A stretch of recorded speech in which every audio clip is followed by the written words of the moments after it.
I meant your brother. Caleb Morgan had been certain Anna Whitfield was walking toward him. Most women at the Willow Creek Harvest Dance did. Not because Caleb was handsome enough to turn every head in the room, though more than one mother in town had apparently decided 35 was an unreasonable age for a rancher to remain unmarried.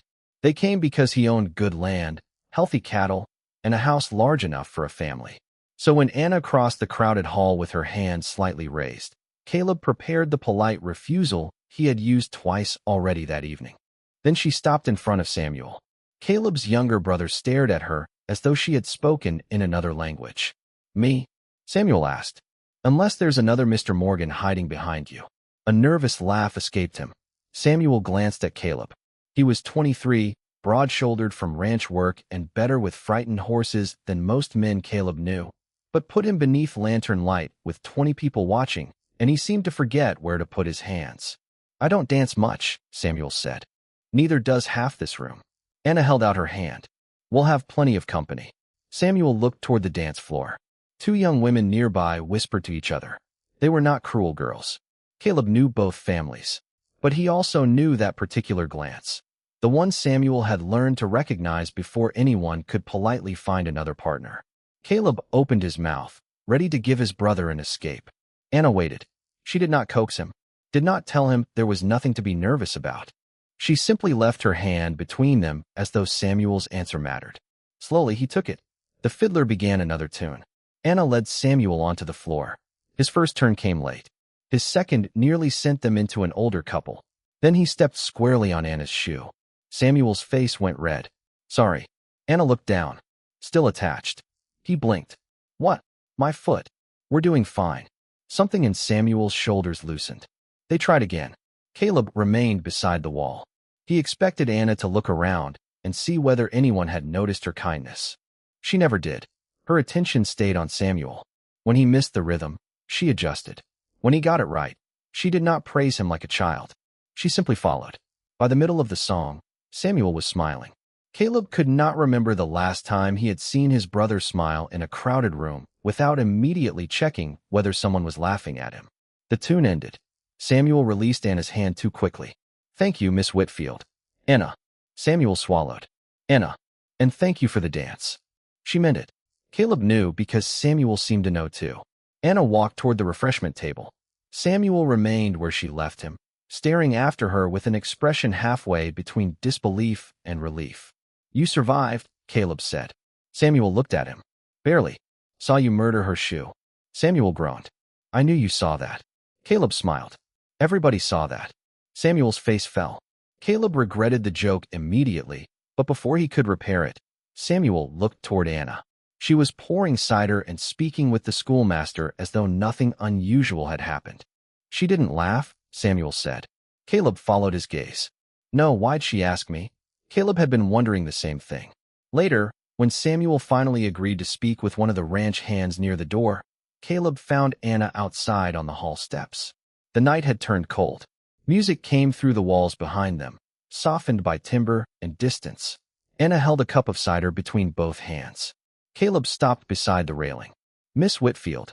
Mr. Morgan. Can I ask you something? You just did. He almost smiled. Why Samuel?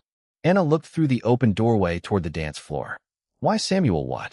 Why'd you ask him to dance? Her brow creased slightly. Caleb realized she genuinely did not understand why the question needed asking. He'd been standing against that wall for almost an hour, Caleb said. Plenty of women noticed. I noticed too. They didn't cross the room. Anna looked at him then. Why wouldn't I? Caleb had no answer. Anna took another sip of cider. Behind them the fiddler started a slower tune, and laughter rose from inside. Your brother wanted to dance, she said. He just didn't want everyone watching him ask. Caleb looked through the doorway. Samuel was no longer pressed against the wall. He stood several feet from it, talking awkwardly with two men and actually staying in the conversation. When Caleb turned back, Anna was already walking inside. She had not asked whether he thought she was kind. She had not waited for gratitude. She had simply seen a man everyone else had learned to overlook and crossed the room. Caleb remained on the steps a moment longer, listening to the music. He did not know Anna Whitfield. Not really. But for the first time that evening, he found himself wondering where she would stand when the next dance began. Samuel did not mention the dance at breakfast. Caleb noticed because Samuel mentioned nearly everything else. The frost on the north pasture, a loose hinge on the barn door, the mare that had started favoring her left foreleg, even the biscuits he claimed Caleb had burned despite having eaten 3 of them. But not Anna Whitfield. Caleb let the silence stand. After breakfast, the brothers rode into Willow Creek for lamp oil, nails, and a replacement handle for the splitting maul. Samuel usually waited outside the general store if more than a few customers were inside. That morning, he followed Caleb through the door. Anna stood at the counter with a bundle of school slates beneath one arm. Samuel stopped so abruptly Caleb nearly walked into him. Anna looked over. "Morning, Mr. Morgan." Samuel glanced at Caleb. "Morning. I meant you." Samuel's ears reddened. Anna smiled, not teasingly, and shifted the slates. "Though good morning to your brother, too." Caleb tipped his hat. "Miss Whitfield." Samuel stared at the floor. Caleb could almost hear every thought crowding his brother's head. Anna rescued him without appearing to notice.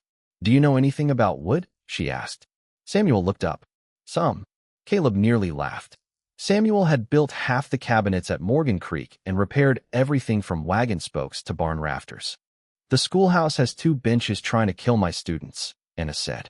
"One has a split seat, and the other rocks badly enough that Billy Turner discovered he can make 3 children slide off at once." Samuel's mouth twitched. "Loose cross brace, probably. Can it be fixed?" "Sure. Would you look at it sometime?" Samuel hesitated. "I could come Saturday." "Thank you." Anna adjusted the slates again. "And thank you for the dance." Samuel's expression tightened. "You don't have to say that." Anna paused. "Say what?" "That you enjoyed it." Caleb looked toward his brother. Samuel swallowed. "I know why you asked me." Anna's face remained calm. "Do you?" "You felt sorry for me." Caleb almost stepped in. Anna answered first. "No," Samuel blinked. "No. I asked because I wanted to dance. There were better dancers." "Undoubtedly." Samuel looked wounded until Anna added, "I wasn't holding auditions." Caleb turned his face toward a shelf to hide a smile. Samuel rubbed the back of his neck. "I stepped on you 3 times. I counted." "Sorry." "You already apologized 3 times." Anna shifted the slates again. Seems settled. She gave them a small nod and walked toward the door. Samuel watched her leave. "She's strange," he said. "Could be. You think she's making fun of me?" Caleb looked through the window as Anna crossed the muddy street toward the schoolhouse. "No, how do you know?" "Because people making fun usually make sure somebody's watching." Samuel considered that. On Saturday, Caleb expected his brother to find an excuse not to go. Instead, Samuel loaded a toolbox into the wagon before breakfast. Caleb drove because they needed supplies from the blacksmith anyway, or at least that was what he told himself. At the schoolhouse, Anna had pushed the damaged benches near the door. Samuel crouched beside the first one and examined the frame. Anna knelt opposite him. "Can it be saved?" Samuel pressed one joint with his thumb. "Bench or children?" "Preferably both." He smiled. "Cross brace is loose. Seat needs replacing. Can you do it?" "Yes." "Show me." Samuel looked surprised. "You want to know?" "I'd rather not send for you every time Billy Turner discovers a new way to destroy furniture." Samuel took out a square and began explaining the repair. At first his words came slowly. Then Anna asked about the grain of the wood. Samuel forgot to be nervous. Within minutes, he was describing why the original board had split and what kind of pine would hold better. Caleb stood in the doorway carrying lumber and watched his brother become someone different simply because another person treated what he knew as worth hearing. Anna glanced toward Caleb. "You can put those boards there." Caleb obeyed. "Thought you asked us here for help." "I did." Starting to feel employed. "Morgan Creek can send an invoice." Samuel laughed. A full, easy laugh. Caleb set the boards down. Anna returned her attention to the damaged bench. She did not look at Caleb to see whether he had noticed what she had done. That was what stayed with him. She never seemed interested in being seen as kind. She simply behaved as though Samuel belonged in every conversation she invited him into. Later, while Samuel measured the replacement seat, Caleb found himself beside Anna near the schoolhouse window. "About the other night," he said. Anna sighed softly. "You're going to ask me why again?" "Was thinking about it." She looked toward Samuel, who was humming under his breath while he worked. "Then I'll give you the same answer." "Why wouldn't you?" "Exactly." Caleb watched his brother straighten the board and check his measurement twice. For years, Caleb had believed protecting Samuel meant standing between him and every uncomfortable room. Anna Whitfield had done something far smaller. She had simply made room for him inside one. Caleb was beginning to wonder which kindness required more courage. The first time Anna came to Morgan Creek Ranch, she arrived carrying a broken school bench in the back of Mr. Turner's wagon. Caleb stood beside the barn and watched Samuel hurry across the yard before the wagon had fully stopped. "You brought the whole thing?" Samuel asked. Anna climbed down. "You said you could fix it." "I meant at the schoolhouse. I thought your tools might prefer familiar surroundings." Samuel looked at the bench, then at her. "Tools don't care." "Then I have inconvenienced everyone equally." Caleb took the other end before Samuel could answer. Together the brothers carried the bench into the workshop. Anna followed. The room smelled of pine shavings, leather, and lamp oil. Samuel cleared a place on the work table and immediately became more certain than Caleb had ever seen him at a town gathering. He examined the split seat, tested the joints, and began explaining what needed replacing. Anna listened. Not politely. Actually listened. "Would oak hold better?" she asked. "Too heavy for a school bench. Pine's enough if the grain runs right. And if Billy Turner decides to use it as a horse." Samuel looked up. "Then you need a stronger Billy Turner." Anna laughed. Samuel did too. Caleb leaned against the workbench, arms folded. "What am I here for?" Anna glanced at him. "Do you make coffee?" "I own cattle." "That wasn't my question." Samuel covered a smile with one hand. Caleb stared at Anna for a second before pushing away from the bench. "Coffee it is." The Morgan house had never been designed for visitors. After their parents died, Caleb and Samuel kept it clean enough and functional enough, which Caleb considered sufficient. 2 coats hung near the back door. 2 plates usually sat on the table. 2 cups lived beside the coffee pot. Caleb reached automatically for them, stopped, and took down a third. Anna entered carrying wood shavings from her skirt. Samuel followed with sawdust in his hair. "Bench needs glue to set," he said. "Could take an hour." Caleb poured the coffee. "Then sit." Anna wrapped both hands around her cup. "Thank you." Samuel took the chair across from her. Caleb sat at the end of the table. For a moment nobody spoke. It should have been awkward. Caleb expected Samuel to search desperately for something to say. Instead, Anna looked toward the window where 3 horses stood near the corral. "Which one is yours?" Samuel followed her gaze. "Gray gelding." "The one with the white nose?" "That's Jasper. He looks judgmental." "He is." Samuel smiled into his coffee. Caleb bought him cheap because nobody could keep him from biting. "He bit 3 men, Caleb said. Anna looked at Samuel. "And he doesn't bite you?" "Not anymore." "What did you do?" Samuel shrugged. "Stop trying to make him afraid of me."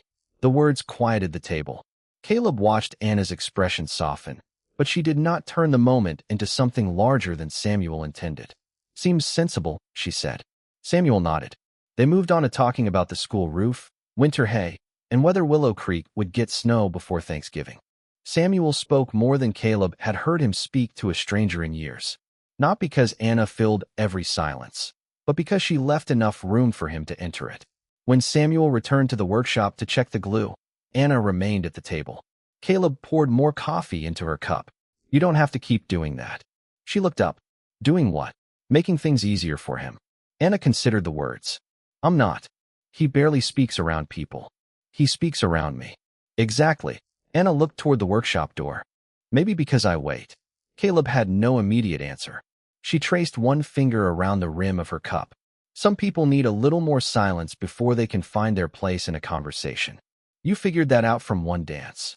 "No." Her voice changed, only slightly. "I figured it out a long time ago." Caleb waited. Anna looked down at the coffee. "My aunt raised me after my mother died. She was a decent woman. Fed me, clothed me, made sure I attended school. But there doesn't always have to be a but." Anna smiled faintly. "I simply learned that being useful was the easiest way to deserve a place at the table." Caleb glanced at the 3 cups. Something about the sentence sat heavily in him. "You shouldn't have had to earn a chair." Anna met his eyes. Neither moved.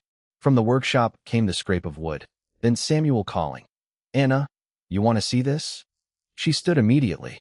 "Yes." At the doorway she paused. "Thank you for the coffee, Caleb." It was the first time she had used his given name. He watched her disappear into the workshop. A moment later, Samuel began explaining something about the repaired brace, his voice confident and animated. Caleb remained at the table with 3 cups before him.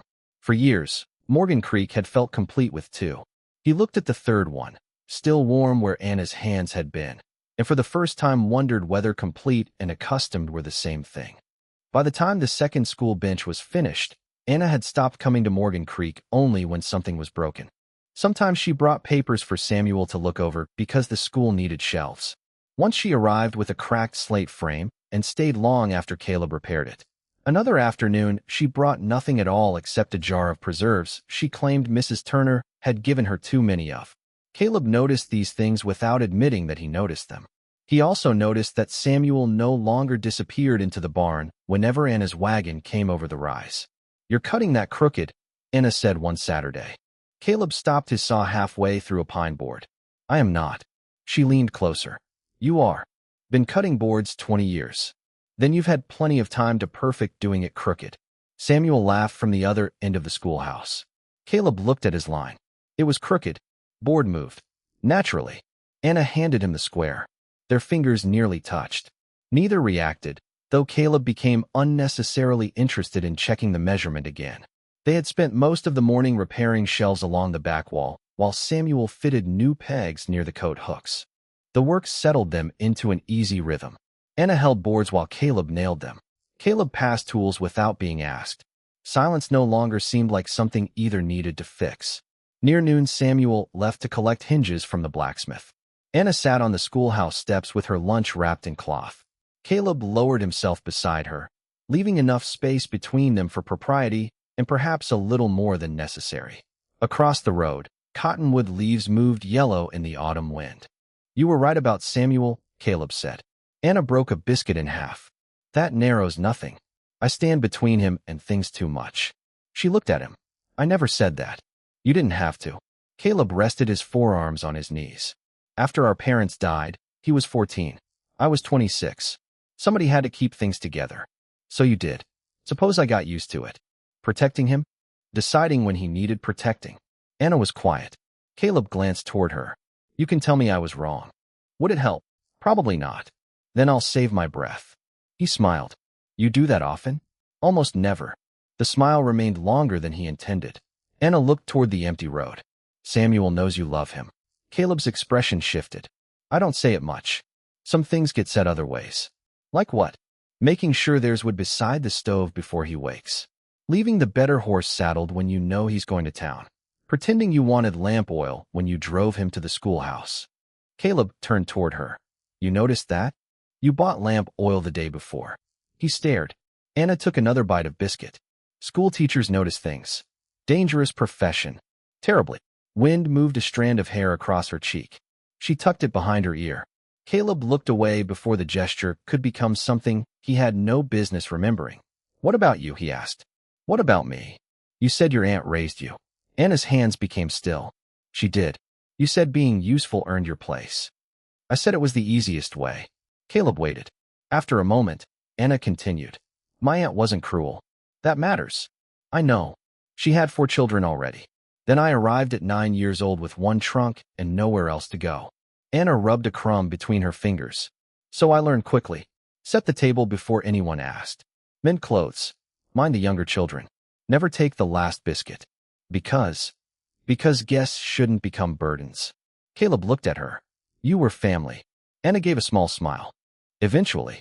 The word hurt more because she said it gently. "Is that why you noticed Samuel at the dance?" She considered the question. "Maybe. Because he was standing outside the room even while he was inside it." Anna met his eyes. "Something like that." A hammer fell inside the schoolhouse where Caleb had left it balanced badly against the wall. The sound broke the moment. Anna stood. "We should finish before Samuel comes back and discovers you can't be trusted with tools." Caleb rose beside her. "That story leaves this building. I make no promises." They returned to work. When Samuel came back, he found them arguing quietly over shelf height. He looked from Anna to Caleb, then smiled to himself without explanation. By sunset, the schoolhouse smelled of fresh-cut pine. Anna stood at the doorway while Caleb and Samuel loaded their tools. "Coffee tomorrow?" Samuel asked, then immediately looked surprised at his own boldness. Anna smiled. "At Morgan Creek?" "If you want." "I do." Caleb lifted the toolbox into the wagon. He said nothing, but the next morning, before Samuel came into the kitchen, Caleb reached into the cupboard and took down 3 cups. The snow began while Anna was drinking her second cup of coffee. At first it came lightly, thin white flakes turning beyond the kitchen window while Samuel described a new shelf he wanted to build for the schoolhouse. By noon, the north pasture had disappeared behind a wall of white. Caleb stood at the window with his arms folded. "You're not riding back in that." Anna looked outside. "I've ridden in snow before." "Not that snow. You always this cheerful about weather?" "Only when people argue with it." Samuel glanced between them. "He's right." Anna sighed. "I dislike when there are 2 of you." Caleb looked toward the barn. "Storm should break by morning. You can take the spare room." Anna hesitated. It was small enough that Samuel noticed. "You don't have to," he said quickly. "I mean, if you'd rather stay with Mrs. Turner, I could ride you." "Nobody's riding anywhere," Caleb said. Anna looked at Samuel. "The spare room is fine." Relief crossed his face. "Good." By evening, snow pressed against the lower windows. The wind found every loose seam in the house and made the roof groan. Caleb brought in armfuls of firewood while Samuel attempted supper. Anna discovered the problem when she lifted the lid from the stew pot. "What did you do to it?" Samuel looked offended. "Cooked it." "Did you threaten it first?" Caleb set down the wood. "Smells normal." Anna handed him the spoon. "Taste it." Caleb did. His expression remained carefully blank. "Samuel." "What?" "How much salt?" Samuel pointed toward a tin. Anna opened it and laughed. "That's baking soda." Samuel stared. "No, yes." Caleb turned away, shoulders shaking. "You knew?" Samuel demanded. "Wanted to see how far you'd get. You let me ruin supper?" "Thought it might build character." Anna laughed so hard she had to hold the table. Samuel stared at both of them before beginning to laugh too. They threw out the stew. Anna found flour and made biscuits while Caleb fried potatoes and Samuel, forbidden from seasoning anything, sliced dried apples. The meal was plain. It was also the easiest supper Anna could remember. No one waited for her to serve them first. Caleb put the largest biscuit on her plate without comment. Samuel told a story about falling into a water trough when he was 16 and reached the embarrassing part without lowering his voice. Caleb corrected 3 details. Samuel accused him of inventing 2 more. Anna laughed until her cheeks hurt. Later, the 3 of them remained around the table while the storm moved over Morgan Creek. 3 cups stood between them. Samuel leaned back in his chair, talking about the gray gelding Jasper. "First month we had him, he hated Caleb." "Mutual," Caleb said. "He bit him twice." "Once." "Twice." "Second time he caught my coat." Anna looked at Caleb. "The horse's defense seems reasonable. I'm beginning to regret letting you stay. You told me I couldn't leave." "Mistake on my part." Samuel smiled into his coffee. Anna noticed it then. Not merely that Samuel was speaking easily, but that nobody at the table was measuring how much space anyone occupied. Samuel did not apologize for talking. Caleb did not watch him anxiously, and Anna had eaten the last biscuit without realizing it was the last one. The discovery stopped her. She stared at the empty plate. Caleb noticed. "Something wrong?" "No." She looked at the crumbs beside her hand. "Nothing. But something was wrong, or perhaps something had finally become right." At her aunt's table, Anna had spent 19 years watching the final biscuit grow cold because taking it had felt like asking for more than her share. Tonight she had taken one without thinking. Caleb did not ask why her eyes suddenly shone. He simply stood and added another log to the stove. Samuel gathered the cups. "I'll wash." "You cooked," Anna said. "Exactly. I owe everybody." She smiled. Near 10, Samuel went upstairs. Caleb showed Anna to the spare room. The bed was narrow, the quilt faded but clean. Wind whispered against the glass. "Gets cold in here," he said. "I'll be fine." Caleb disappeared and returned with another wool blanket. He placed it across the foot of the bed. "There. Thank you." He nodded and moved toward the doorway. "Caleb." He stopped. Anna touched the edge of the blanket. "Your house feels different tonight." His brow furrowed. "Different from what?" She almost said home, then realized she did not know what home was supposed to feel like. "Nothing." Caleb studied her for a moment, but did not press. "Good night, Anna." "Good night." He closed the door softly. Anna crossed to the window. Through the blowing snow, she could see the porch lamp burning, a small amber light against miles of darkness. She wrapped the blanket around her shoulders. Downstairs, Caleb entered the kitchen and stopped at the table. 3 cups waited beside the wash basin. He picked up 2. Then, after a moment, he reached back for the 3rd. The rumor reached Samuel before it reached Caleb. It happened outside the mercantile on a Wednesday afternoon, when Samuel had gone into Willow Creek alone for horseshoe nails. He was tying the package behind his saddle when Mrs. Parker stepped onto the boardwalk with her daughter beside her. "Samuel Morgan," she called brightly. Samuel turned. "Ma'am, I hear congratulations may soon be in order." He frowned. "For what?"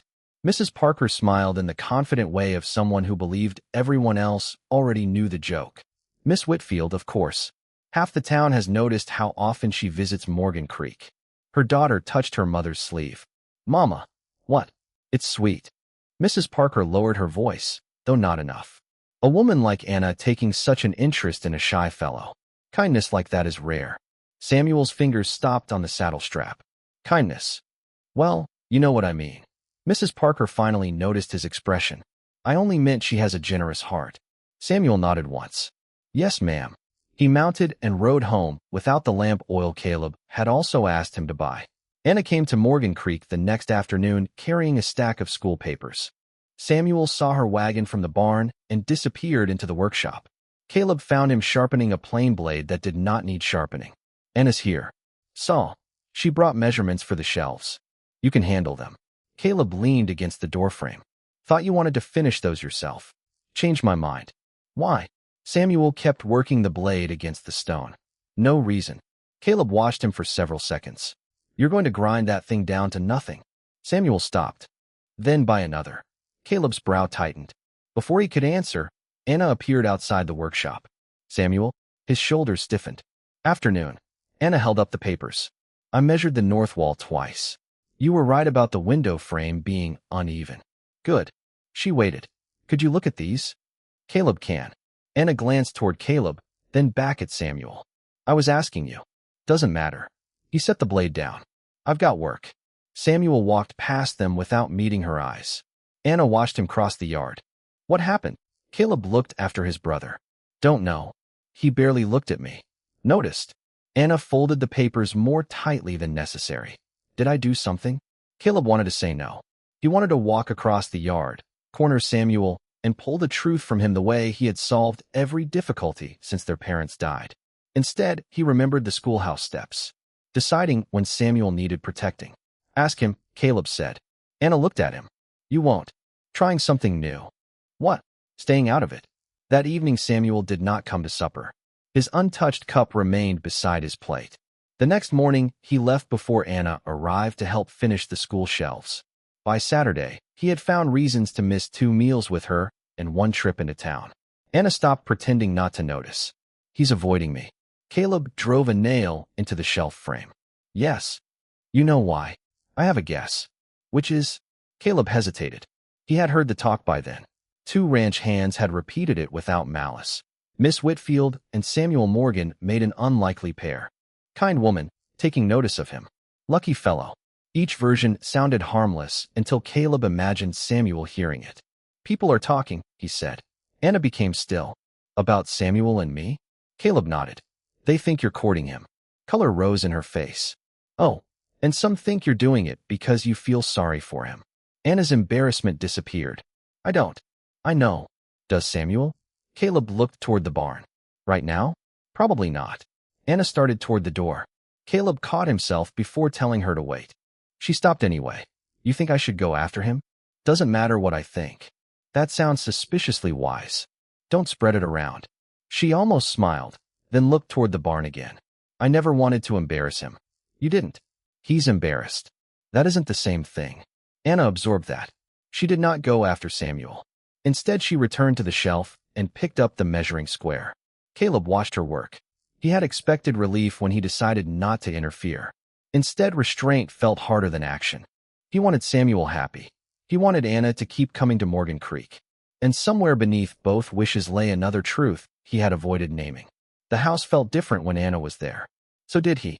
That frightened him more than the town's gossip. Near sunset, Samuel entered the kitchen while Anna was outside hitching her wagon. 3 cups stood on the table. He looked at them, then took his down and returned it to the cupboard. Caleb said nothing. Samuel's hand remained on the cabinet door. She feels sorry for me. Ask her. You think she does? Caleb looked toward the window where Anna tightened the wagon strap alone. No, Samuel swallowed. Then what does she want? Caleb's eyes stayed on Anna. For the first time, he realized he was no longer certain he wanted to know the answer. Anna found Samuel at the schoolhouse 2 days later, repairing a shutter that had not needed repairing until he pulled it from its hinges. He looked up when she entered, then immediately returned his attention to the screwdriver in his hand. Caleb tell you where I was? No, Anna removed her gloves. Billy Turner did. Samuel grimaced. Boy knows everybody's business. He's 9. It's his profession. Samuel almost smiled, but the expression disappeared. Anna sat on the front bench. She did not move closer. Are you angry with me? No, good. Then this should be easier. His hand stopped. What should? You telling me why you've spent a week avoiding me? Samuel stared at the shutter. People are talking. I heard. They think we're courting.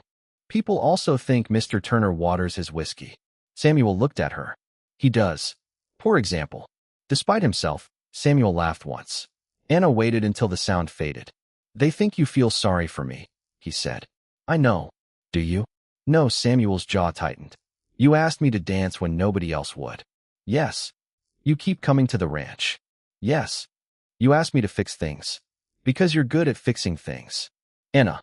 She became quiet. Samuel set the screwdriver down. Why me? It was the same question Caleb had asked after the harvest dance, but Samuel asked it as though the answer might wound him. Anna looked at his hands, rough from wood and rains. You stepped on my shoe 3 times that night. His face reddened. I remember. You nearly walked us into Mrs. Parker. I remember that too. And I still enjoyed the dance. Samuel stared at her. Anna leaned forward slightly. I didn't ask you because I felt sorry for you. I asked because you looked like you wanted to dance and were afraid to ask anyone. That sounds like pity. No, it sounds like noticing. The room went still. There's a difference, she said. Samuel looked toward the windows. People laugh when I get nervous. Some do. You don't.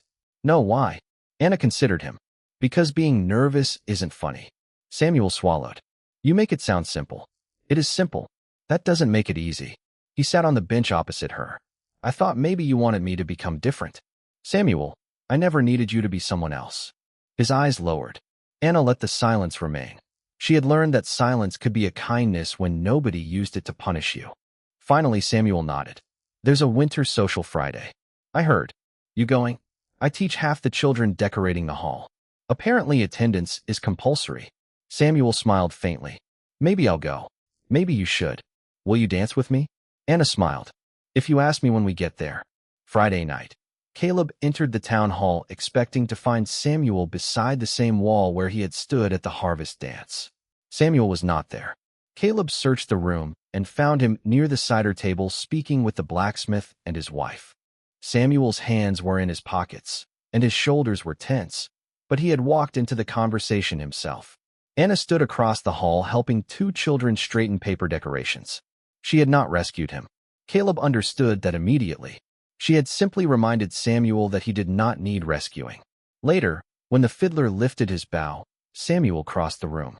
Caleb watched his brother stop before Anna. Would you dance with me? Anna looked at him as though the question were the most ordinary thing in the world. I'd like that. Samuel offered his hand. This time Anna did not lead him onto the floor. They walked there together.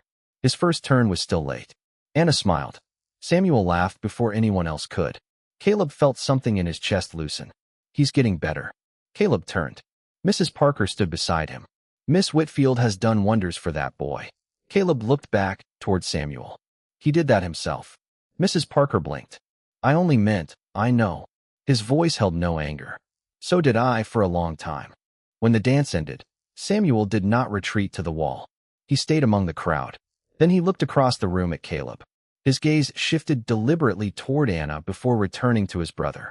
Caleb frowned. Samuel smiled. Caleb understood a second too late. Anna was walking toward him. She stopped at his side. You've been standing here a long time, Mr. Morgan. Have I? Almost an hour. Caleb glanced at Samuel. His brother was trying very badly not to grin. Anna followed Caleb's gaze and smiled. Something wrong.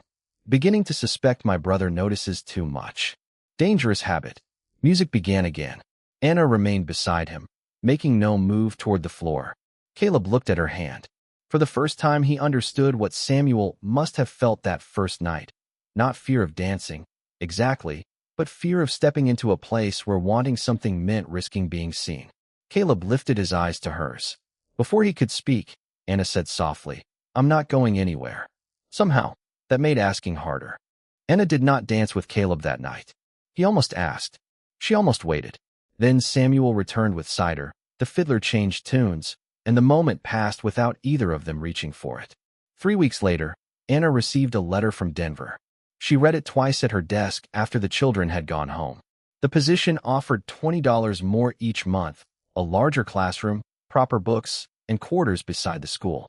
By every practical measure, it was the opportunity she had spent years working toward. She folded the letter carefully and carried it to Morgan Creek that evening. Samuel was repairing harness near the barn. Caleb stood at the corral gate watching a yearling limp through the mud. Anna stopped beside him. "I've been offered another teaching position." Caleb turned. "Where?" "Denver." Something in his face became still. "Good school. From what I'm told. Pay better." "Much." "Then congratulations." The word landed more heavily than she expected. "Thank you." Caleb looked toward the corral again. Anna waited for him to ask whether she intended to accept. He did not. "That's all?" she asked. His eyes returned to her. "What else?" "I don't know. Do you want the position?" Anna looked down at the letter. "I should. Wasn't what I asked." She almost smiled at the familiar distinction. "I don't know." Caleb nodded. "Then figure out what you want. And if I leave?" His jaw shifted once. "Then Denver gets a good teacher." Anna searched his face for something he refused to give her. "You make leaving sound easy." "Didn't say it was." Before she could answer, Samuel came from the barn. He saw the letter and immediately understood enough to ask. "What happened?" Anna told him.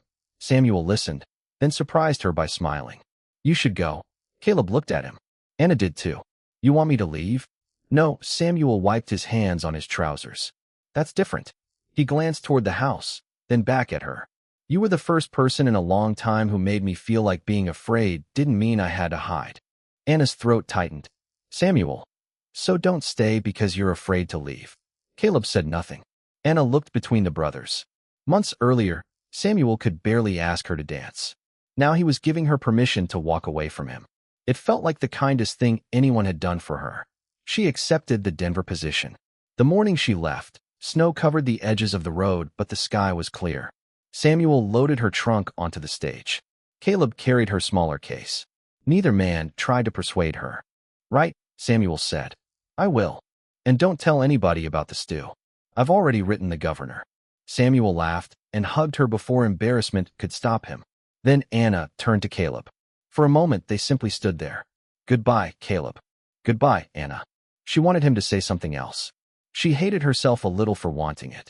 Caleb reached for her hand, held it briefly, then released it. "Take the better road when you get past Mill Creek. South one washes out." Anna smiled through burning eyes. Of course that was what he would say. "I will." She climbed aboard. Caleb stood beside Samuel as the stage rolled away. Anna looked back until Morgan Creek disappeared behind the rise. Winter settled hard over the ranch afterward. Samuel continued going into town. He attended church suppers without Caleb. He even asked Mary Collins to dance at the Christmas social and survived when she said yes. Morgan Creek had become quieter for a different reason.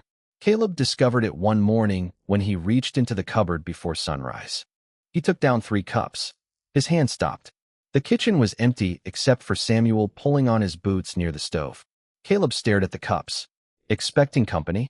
Samuel asked. Caleb returned one to the shelf. "Habit." Samuel watched him but said nothing. The same thing happened 3 mornings later. Then again the following week. By February, Caleb stopped taking down the 3rd cup. Somehow that felt worse. In Denver, Anna taught 31 children in a brick schoolhouse with glass windows that did not rattle in the wind. Her salary arrived on time. Her room was warm. She owned 2 new dresses and enough money to buy the books she wanted. She had everything she had once believed would make a place hers. Yet some evenings, walking home beneath gas lamps and crowded windows, she remembered a crooked schoolhouse shelf, terrible stew, Samuel's easy laughter, and a ranch kitchen where she had once eaten the last biscuit without asking permission. Then she remembered Caleb standing beside a dance floor, wanting something badly enough to be afraid of asking for it. By March, a letter from Samuel arrived. It contained only ordinary news. Calves born, Jasper biting a fence post, the school benches still holding. At the bottom, he had added one final sentence. Caleb still keeps the porch lamp burning on Thursday nights. Anna read that line twice. Thursday had always been the evening she came for coffee. Anna returned to Willow Creek on a Thursday. The stage arrived near dusk, carrying 3 passengers, 2 crates of mail, and enough road dust to turn the hems of her blue traveling dress brown.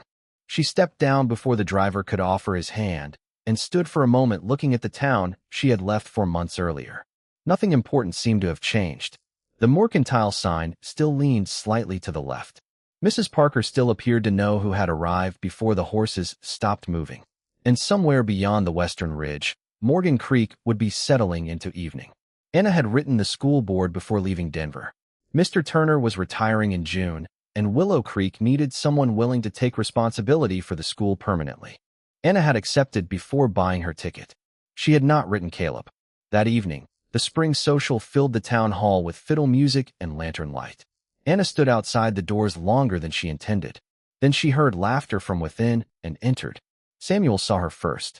He was standing near the center of the room, not against the wall, not beside Caleb, near the center. His eyes widened. Anna. Caleb turned. For one suspended moment, neither of them moved. Anna had imagined this moment during the entire journey west. In none of those imaginings had Caleb simply stared at her as though every word he possessed had deserted him. Samuel recovered first. He crossed the room and hugged her. You came back. Looks that way. For how long? Anna glanced at Caleb. I accepted Mr. Turner's position. Samuel's smile widened. Permanent. That's usually what permanent means. He laughed. Caleb still had not spoken. Then Mary Collins approached Samuel from behind. You promised me this dance. Samuel looked at Anna. For months earlier, he might have used her arrival as an excuse to retreat. Instead, he offered Mary his arm. I did. As they walked toward the floor, Anna watched Samuel take Mary's hand. The fiddler began. Samuel missed the first turn. Mary laughed. Samuel laughed with her. He did not look toward the wall. Anna felt tears sting unexpectedly behind her eyes. He doesn't need you to ask anymore. Caleb's voice came beside her. Anna turned. I know. Changed some. I can see that. Still steps on people. Some things shouldn't change too quickly. Caleb almost smiled. They stood shoulder to shoulder watching Samuel dance. Denver wasn't right. Caleb asked. Anna considered the question. Denver was fine. His expression shifted. Then why come back? Because fine isn't the same as belonging. Caleb looked at her. Anna continued before courage deserted her. I had a good classroom. Better salary. Warm room. Everything I thought I wanted. But there doesn't always have to be a but. Caleb remembered. She saw it in his face. No, he said softly.